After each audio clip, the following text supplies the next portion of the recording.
Yep, and that was a chicken poo.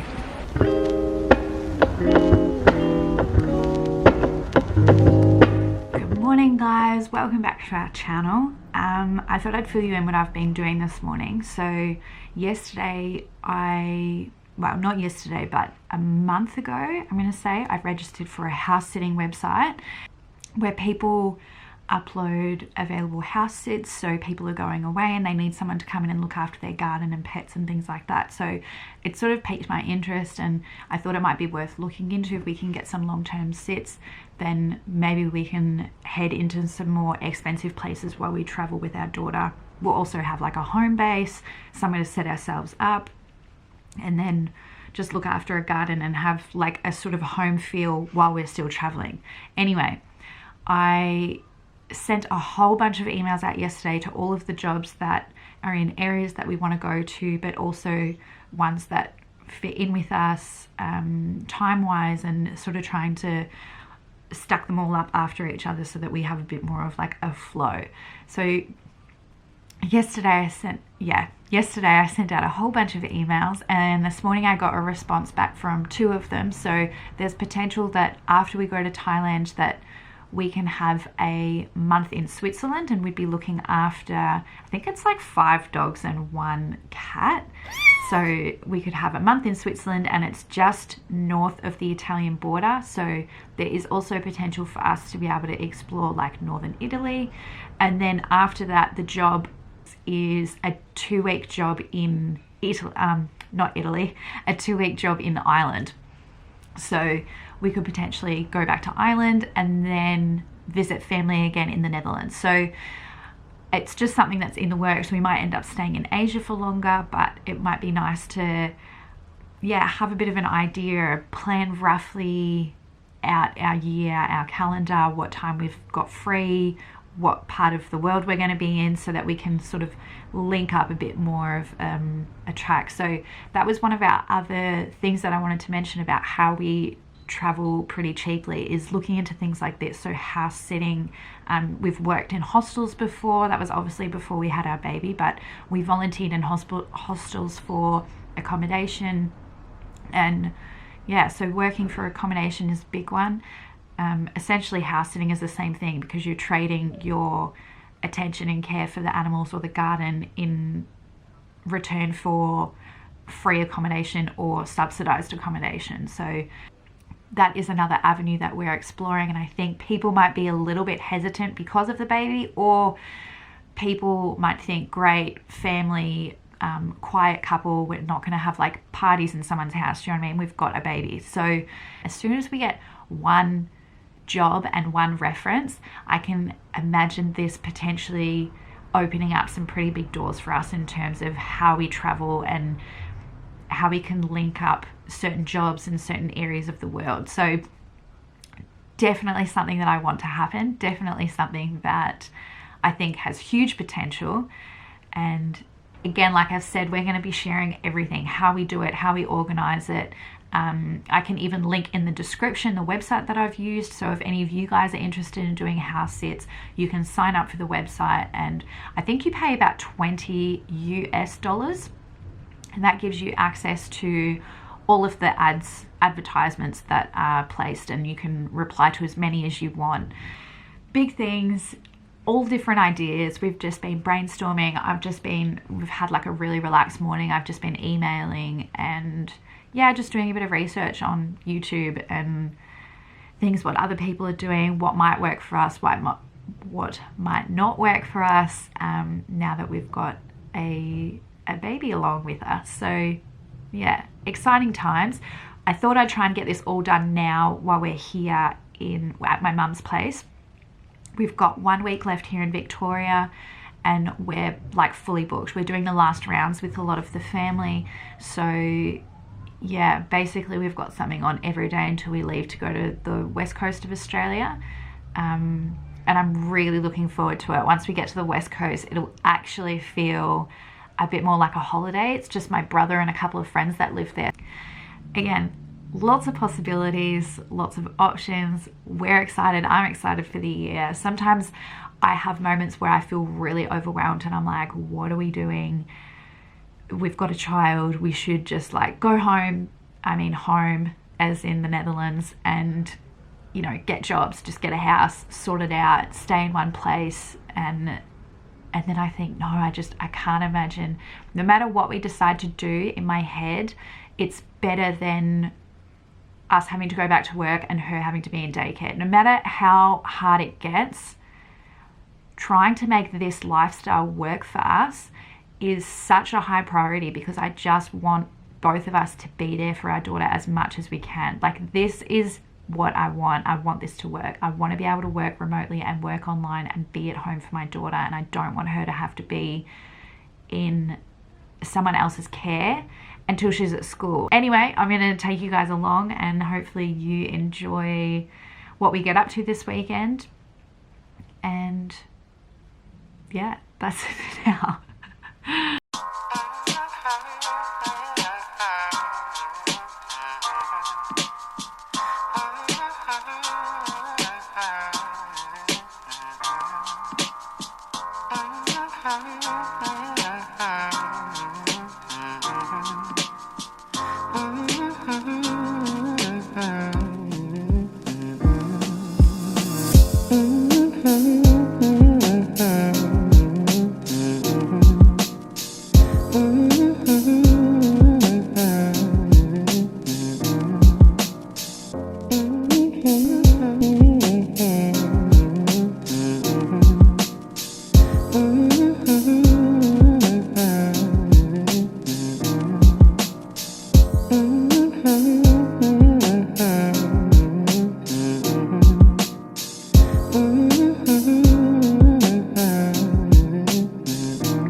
Literally just waking up. We forgot Cora's sleep sack, so she did not sleep that well last night. She thought it was a party last night and that she could play the whole time. Party. Oh. I came home early, maybe like 10 o'clock. We also forgot the carrier, so I was using a shirt to try and get her to go to sleep. And then it got to like 9 o'clock and she still hadn't been to sleep, so I bailed. I got a grilled burger and I came home and tried to get her to settle for like another hour. So she did not sleep that well last night, but anyway, we're going to lunch with my grandmother in a couple of hours. Granny tea. We also packed the car so quick yesterday. I was going to show what we pack for our weekend away, but this is the crib that we use, the Moses basket, and this is what we've been taking away to Melbourne with us. So she's actually now too big for it, but this is our last weekend, so it should be fine. And then when we're in WA, we'll organise something else for her to sleep in. But she was kicking like the whole night. Anyway, we will take you guys to lunch with us. I'm going to get up and have a coffee because I definitely need one today. Ultra yoga.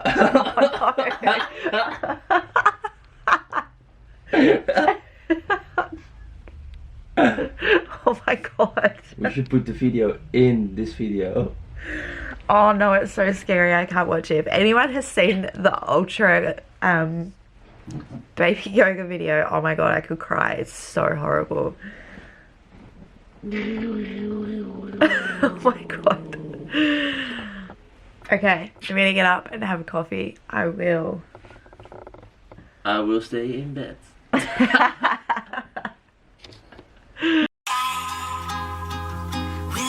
any sun, lotus blossom don't cry. Without any sun, lotus blossom don't cry.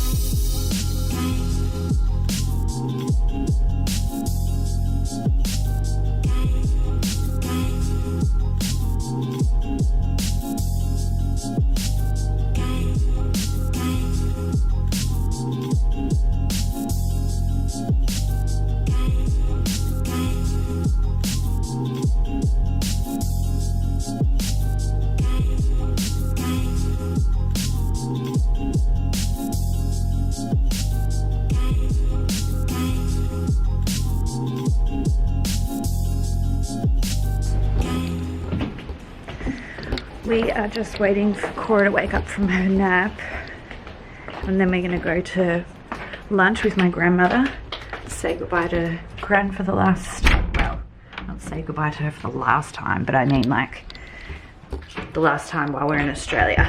I've got like the worst earache. I had a bath the other day and I think a bit of water like got in my ear. I think I'm getting like an ear infection, super random, and all my hair's falling out. I've got like all these little bald spots from my postnatal hair loss. It's a thing. I like woke up this morning and there was all hair like on top of my pillow and then it will all grow back all fluffy. Well, there's a train station right next to my auntie's house. She lives right next to one of the Richmond train stations. So like in the night, I don't know, I kind of find it like a little bit relaxing, like hearing the train. Did you hear that just then? I kind of find like the train a little bit relaxing, like hearing it like pull in really slow to the station and then like take off. You can hear it basically the whole night because we're so close to the city, so the trains don't really stop. But I do love coming here. It's such a nice house. We're just like downstairs in like the, how do you even say that? It's kind of like my auntie's sewing room, but it's like the spare, it's like self-contained. There's like a bathroom and a shower. These are like obviously the beds. There's where Cora slept in between the two of us last night. I'll show you her having a nap. I'm so obsessed with her when she's sleeping. Am I gonna wake her up?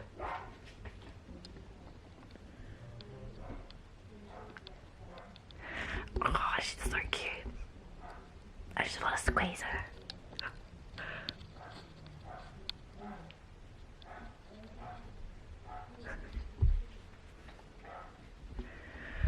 Okay, she's still like dead asleep. So just waiting, I guess. And yeah.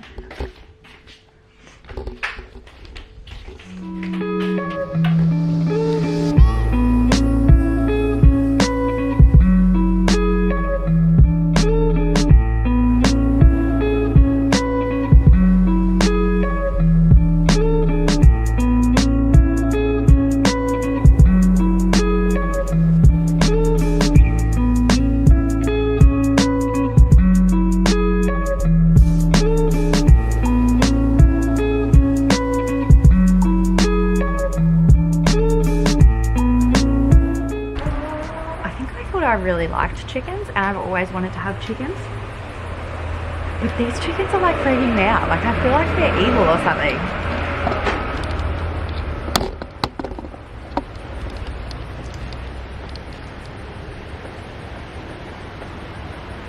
Yep, and that was a chicken poo. So I wanted to jump on here and just finish off talking about how we budget while we're traveling. So what I like to do is set up a budget per country. So after we figure out how we're going to stay in a country or which countries we're going to, I do a bit of research into like cost of living and groceries and stuff like that, and then take that into account so I know how much per month roughly that we can expect to be spending. Like I said, we are planning on house sitting when we go back to Europe, so that takes out a lot of our accommodation costs. We still will have to get between the countries, and groceries and things like that are a lot more expensive there than they're going to be in Thailand. So our Thailand budget is a lot lower than our 2 weeks in Ireland because we may potentially need to hire a car and a car seat and all of those things. I'm just trying to work out at the moment now which countries we do in which order and confirming a lot of the dates, a lot of emails back and forth between homeowners and house sitting and things like that. And we've just been home visiting a lot of friends and family over the last 2 months, and I know that budgets can sometimes get a bit blown out because you're catching up with people and it's really easy to say, oh, let's go out for food or let's do this. And I think to try and like rein that in, we always catch up with people in their homes, which has also been kind of easy being able to do that with a baby. So you're not going out all the time. It's easier for everyone, I guess, if you can meet at someone's house. So we I try to do that a lot when I'm coming home and visiting family, and that helps reduce our costs massively. Catching public transport while we're home, or being able to loan a car from my mother.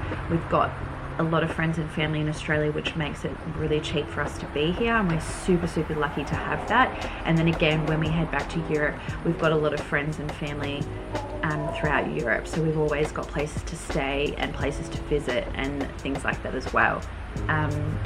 They're sort of our budget hacks, I guess. Working for accommodation. I know here while we're in WA, we will be doing groceries weekly. So planning out what food we're going to have, when we're going to be eating together with other people, and when we're going to be eating just us, and then being able to only do one shop a week really helps budget wise, because we're not picking up extra bits and pieces. Every time you run into the shops for like 1 or 2 things, it always feels like you end up buying 6 or 7 things. And if you're doing that every time you go to the shops, by the end of the week you've spent an extra $50 on groceries, which was unnecessary. I'm looking forward to doing the house sitting. I think there's a bit of me that's a bit nervous that it won't work out or it won't go through. The coronavirus kind of has put things on hold. I don't know if people are considering not going away or anything like that, and the potential for borders to be closed in another couple of months might be an issue as well. So I'm a bit hesitant to book flights right now. But in any case, if we don't end up heading back to Europe, we will stay in Asia, just because of the cheap cost of living and being able to, its accessibility and being able to get around. So we will not be staying in Australia, but continuing to travel this year. Just looking up visas. At this point, there's just lots of planning, lots of research, and lots of behind the scenes things happening. So we had a super busy last weekend with the family. These chickens. I didn't even manage to film a lot of it because we were with friends and family, and it's nice to not be busy with the camera and trying to get the right shots, and other family and friends being like not wanting to be filmed and not feeling comfortable around the camera anyway. I'm scared these chickens are gonna like peck my feet. So I sort of just let go. I'm getting used to vlogging myself. Oh my god, these chickens are like going for my feet. They're hungry, man. These chickens are hungry. Look.